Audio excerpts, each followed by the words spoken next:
Hey, what's going on, everybody? So I wanted to give you another update as far as what's going on with my wholesale deals. So earlier this week, I gave you an update on the 4 deals that I'm working, and this is just a continuation of this. I might even do a series, kind of giving you guys just like the play-by-plays, maybe once, twice a week, or once every other week, just to keep you updated, kind of give you the struggles that I'm going through, and things that I'm trying to do, and think about overcoming those objections or obstacles that might be coming up. So hopefully you find some value out of this. If you do, be sure to subscribe to my YouTube channel. If you're watching this on YouTube, thank you for showing up. I do have an Instagram as well. You can follow me at the underscore Harshman. So the underscore Harshman. And then YouTube, if you're watching this on the Instagram, you can look up Wholesale to Freedom and you'll find us on there. When you subscribe to my channel, you'll get updates like this about videos and tips and tricks that I'm giving out for free that the big dogs are, charging thousands of dollars for. And I'm handing this information out absolutely free. I've gotten a lot of positive feedback saying a lot of people have gotten their first deal.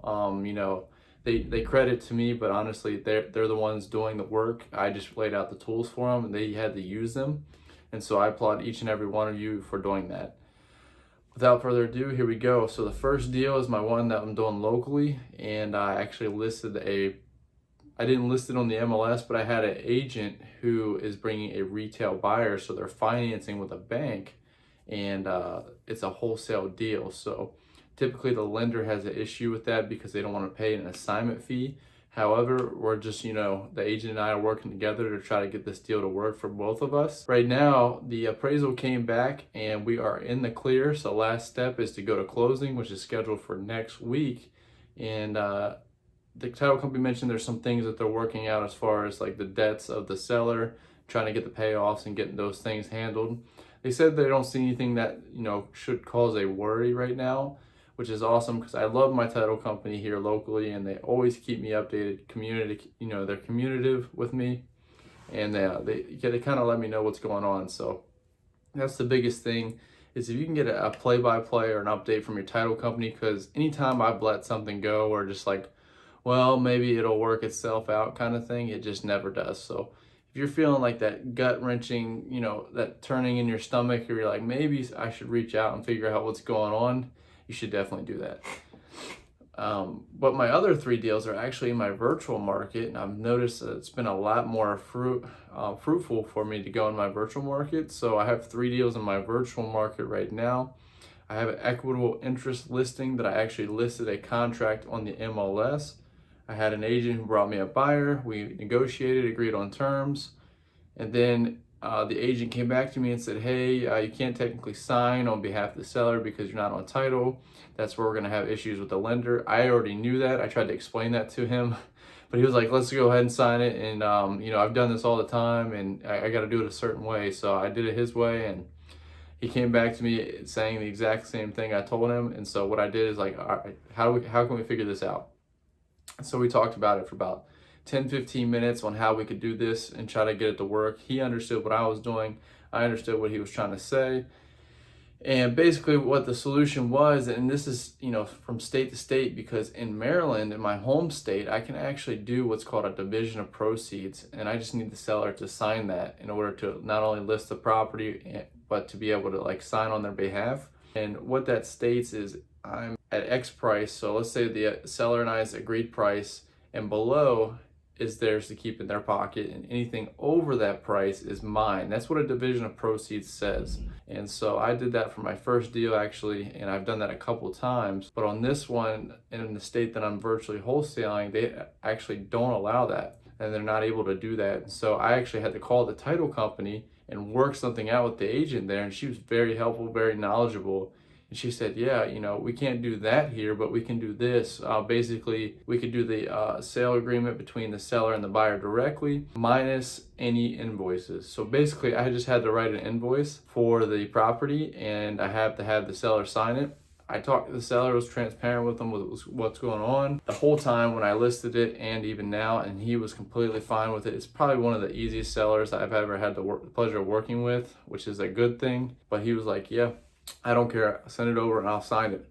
So that was the biggest hurdle, was to get him to sign the invoice and the new purchase and sale agreement that says, hey, this new person's buying it. I even told him the new purchase price. So our price was $135. The new price was $150. I said, you're still not paying any closing costs or commissions. That's coming out of our end. And after everything's said and done, this is about what it's going to be that we're going to receive. And that's just to compensate for any marketing expenses that we've had already in the title work and things like that. So he was completely fine with it. I think it's going to be like $6 to $7 grand net. But I put $7 grand gross. Title agent said she'll calculate it right before closing because we don't have those figures yet. Not a big deal. We got it all worked out.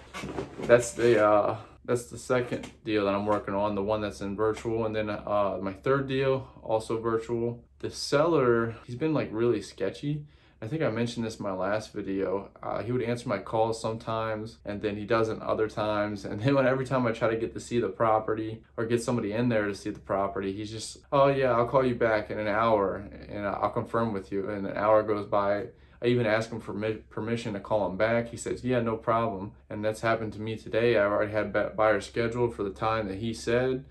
And here we are, I try to confirm and he just is nowhere to be found. So sometimes that'll happen and you have to explain to your buyers like, hey, this is part of the wholesale process. We do a very good job at moderating our sellers and, keeping things handled. But every now and then we come across one that, it's difficult to work with, and that's how we're able to get these deals at such a discount, is nobody else wants to work with them. And so that's why we have to deal with it. And so I hope you can understand. And most of the times they don't care because they just want the property. So they're like, yeah, no problem. Just let me know when I can get in there. The ones that give you a hard time are probably not going to be that serious of a buyer, in my opinion. So just want to let you know those things do come up. If you're feeling alone, like, man, the seller's kind of ghosting me. We're under contract, but he still is like giving me a hard time. Or, and every time I talk to this guy, he's like, hey, which title company we use and what's the title agent's name? And I give it to him. I say, hey, this is the agent, this is the title company. And he's like, oh, okay. And he keeps asking me and he's like, well, this shouldn't slow the closing process down. I said, no, it shouldn't, but we got to do our due diligence to make sure we have everything in line to purchase this property, because we can't just purchase it blindly.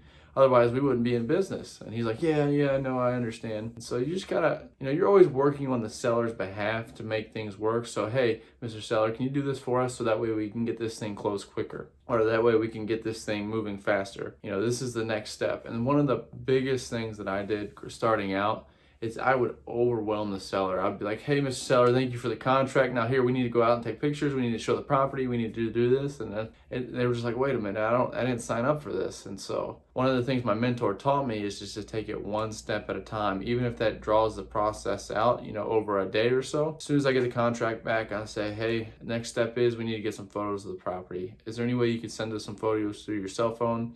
This is kind of how we need the photos to be taken. They'll say, yes, that's no problem. Or they'll say, no, I'm not really in the area, or I'm too busy. I say, no problem. Is there any way we can get access, and we'll send somebody else out there? Once I get the photos back, I'll say, okay, well, we got the photos. Now we just need to get some people out there to look at it. Send the contractors out.